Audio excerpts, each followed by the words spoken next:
Today I'm creating a 2-for-1 tag ornament and card using Mini Delight Butterfly Dreams.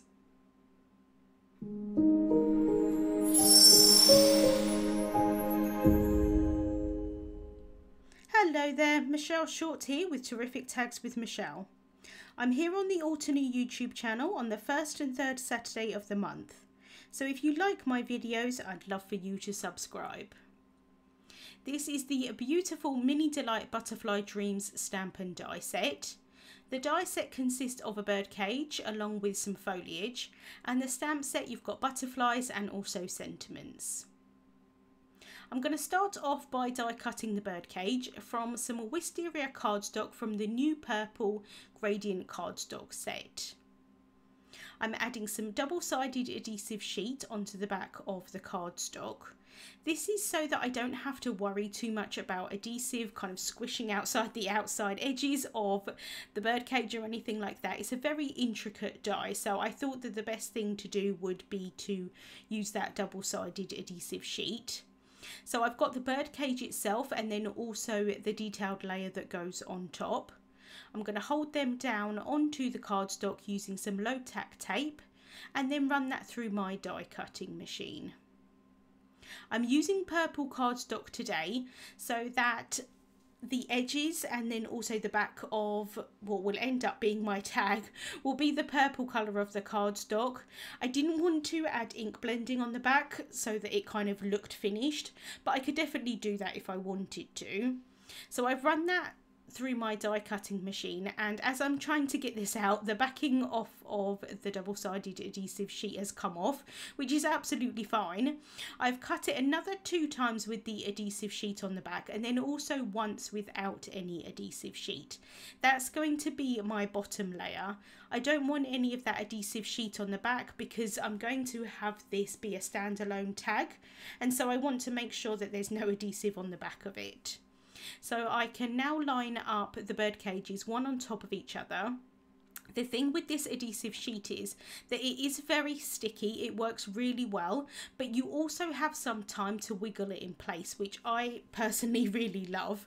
So I can try and wiggle these pieces and try and line them up as best as possible, and then once everything is lined up nicely, I can really press it down so that adhesive sticks really well. So I've got the 4 layers of the birdcage there, and then I've also got this intricate layer that goes on top. So I can just use my tweezers there and just line that up, and I think that does finish off the birdcage really nicely. So I've just got that top piece there. I did find it a little bit difficult here on camera to try and line this piece up, but I can just wiggle it in place and then push that down once I'm happy with the placement. I'm then going to add some ink blending on top. So I do want this to be a darker colour, but like I say, because I'm using the purple cardstock rather than white cardstock, I'm not going to have that kind of white sort of halo around the ink blending. So I'm taking the Enchanted Garden Fresh Dye inks. I'm so glad that these have been released in the Fresh Dye ink collection. One of my favourite inks, and the difference between the fresh dye inks and the crisp dye inks is that these are a little bit thicker in viscosity, and so they work really nicely for both ink blending and also stamping as well. So I'm just covering the birdcage to start with the second lightest colour in the collection, which is Hydrangea, and now I'm going in with Ultraviolet, and I'm just going to add this sort of around the outside edges, just in a few places. I want the birdcage to look a little bit more dimensional so that there would be some sort of darker areas and some lighter areas. I didn't want it to look completely flat. I can then take the darkest colour, which is Andromeda, and just add that again in a few places, and you can see that I've got some light areas and some dark areas. I think it looks really pretty in the purple tones. I'm now going to stamp the butterfly, so I'm taking some Vellum Translucent Paper, placing that in the stamp wheel, and I'm going to take this butterfly here at the top. This set does consist of different layers that you can stamp the butterfly, so you can add colour onto it, but I thought it'd be really pretty to have the butterfly in vellum today. So I've placed that onto the vellum, picked that up with the stamp wheel flip plate. I can prep my vellum with an anti-static powder tool, and I do like to remove the excess anti-static powder with a brush. I can then ink up the stamp with embossing ink. This is a clear sticky ink so that when I add the embossing powder onto it, it's going to stick to it. So I can flip over that top flip plate, press that down and stamp that down onto the vellum. Making sure that that's really well pressed down, and then I can pick up that vellum and then add some pure white crisp embossing powder on top. I do like to add embossing powder a few times, tap off the excess, making sure that I get really nice coverage of that powder. I can then heat set the powder with a heat tool until it's completely melted. If you've never heat set on vellum before, it heats really quickly, much quicker than cardstock. So you do want to make sure that you don't overheat the powder and also warp that vellum, because it does warp very easily. I'm then going to fussy cut the butterfly out using scissors. Because the die set is like a standalone die set that obviously you can mix and match, there is no coordinating dies for these butterflies, so I'm just going to cut this out using my scissors, leaving a small border around that butterfly. So I did just take my time here cutting out that butterfly. I tend to try and move the cardstock or the paper, the vellum in this case, rather than my scissors. So I've got my butterfly ready to go, but I do want to add some thread onto the top of what will be my tag. So I thought it would be quite fun today to have the birdcage actually as the tag itself, rather than add this onto a card or a tag. I am going to add it onto a card a little bit later, but you'll see that I'm doing it in a slightly different way. So I've got some silky lilac metallic thread here, and I've threaded that through the top of the bird cage, adding quite a long kind of piece of this thread, so that if the recipient wanted to hang it up kind of like an ornament, you could still do that, and I thought that that would be really pretty, especially since it's see-through. Obviously, being a tag, I can't write a personal message on the back, but I thought in this instance it would still be really pretty to add onto a gift, and like I say, it could be used as an ornament to hang up as well. So I've added that long piece of thread at the top, but I thought it would also be nice to add a little bow onto it as well. It did become quite fiddly because I did try and make the bow as small as possible, so it is a little bit fiddly. I'm using a glass block there to hold the other thread down in place, and I did find that a little bit easier to be able to tie this in a bow. So I made a big bow, and now I'm just making the bow as small as I can, and then I can cut off the tails with some scissors. I've then stamped and heat embossed a sentiment from the Mini Delight birthday banner set. I just used the happy birthday, so I masked off the other words in that set, and I thought it would be quite cute to add this onto the bird cage for a birthday, so I could add it onto like a birthday gift or a birthday card. I thought it would be quite nice to have it as a birthday rather than anything else, but this definitely could be done with lots of different sentiments. Because I don't want any adhesive showing on the back of the tag, I'm just adding some liquid glue onto that birdcage itself and then popping the sentiment on top. It did take a little while for that glue to dry, but it did dry really nicely. I'm adding some crystal clear gem sparkles onto the body of the butterfly. Not only is this going to add some sparkle onto the tag, but it's also going to give me a place to add some adhesive onto the back of the butterfly so that the adhesive doesn't show through the vellum. So I can just add some liquid glue just onto the back where those gems are, and then I can pop that down onto the tag. I do want to have the butterfly wings upwards. I think it looked really pretty, sort of maybe having it so that it looks like the butterfly is just kind of flown past and just resting on that bird cage. Obviously the butterfly is quite a lot larger than the bird cage, but that's the great thing with card making and crafting. It doesn't have to be exact. So that is the tag completed, but I did think it would be really nice to add it onto a card, but in a slightly different way so that the recipient can remove it if they wanted to either have it as a tag or an ornament. So I've got a panel of white cardstock there. That's Classic Crest £110 solar white cardstock.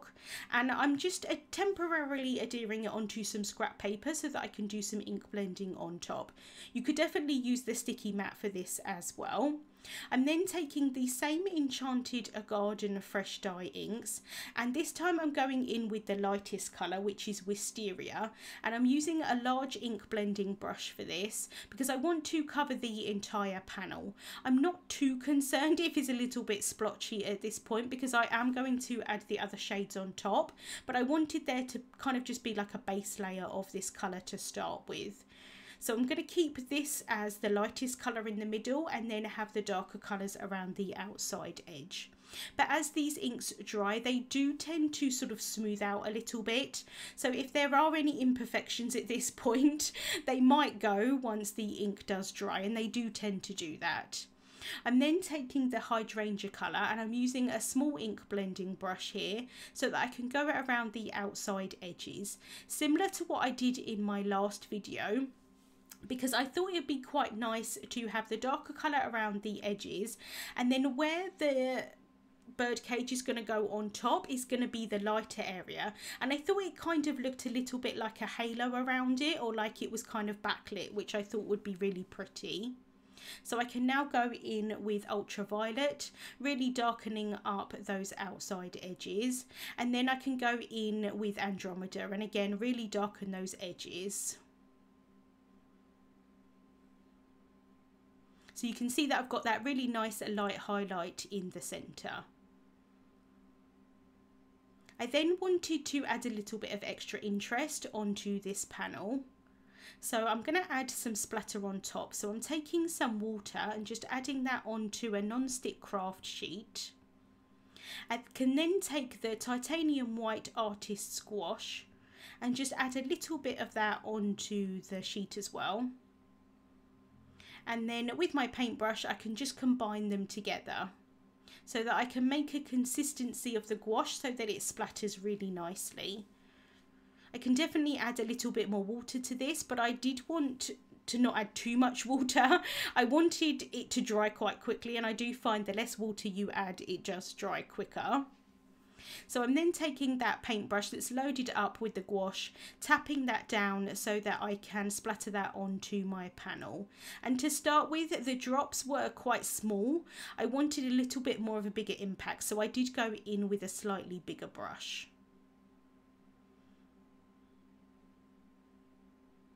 I then wanted to show you the difference in splatter. So this is the panel that I just created, and this was the panel that I created when I was experimenting. So the idea was that I was just going to have the splatter kind of like in a diagonal so that it looked like the butterfly was kind of fluttering up. You know, that's how I thought it would look quite nice. But actually, once I did the other panel, I quite liked having that splatter sort of over the entire panel as well. So I am going to use that one today. But I just wanted to show you the unpredictability of splatter. I'm then taking an A2 size white card base. So this is a finished size of 4 1/4 inches by 5.5 inches. And I'm adding some glue tape onto the front of this card base. And then I can add the panel on top, just trying to line that up as best as possible. And although the ink and the gouache is dry at this point, I'm just bringing in a scrap piece of paper so that I can really press that down, make sure that it's stuck well. I didn't want to get my fingerprints into that ink. So to adhere the tag or the ornament onto the card, I wanted it to be easily removable. So when I write in the card, I'm going to tell the recipient that they can remove the tag so that they can hang it up if they wanted to. I thought, like I say, that would be quite a nice little keepsake for someone. So I wanted to find a way that I could have this tag on the card but it still be easily removable. I thought about adding some removable adhesive onto the back of the birdcage, and I still might do that, but I also thought it'd be quite nice just to adhere it onto the back using some satin masking tape. This is really easily removable tape, so it would remove really easily for the recipient, and also the benefit is that it looks quite fun on the card, kind of swinging around, which is what a birdcage would actually do. but it might be a little bit difficult to go in the mail like that. So I'm going to see what I think, whether I end up keeping it like that or adding a little bit of removable adhesive on the back. But that is the standalone tag along with the tag on the card. Like I say, I thought it'd be quite nice just to have a little keepsake for the recipient. Links to the products that I used will be listed in the description bar on YouTube and also over on the Altenew blog. Thank you so much for watching, and I hope you have a wonderful day. Hey there, Lydia here. I really do hope that you've just enjoyed the video. If so, please subscribe to the Altenew YouTube channel. Also, turn on the notification bell so you can get your daily dose of crafty techniques and tutorials just like this. Thank you so much for watching. Bye-bye.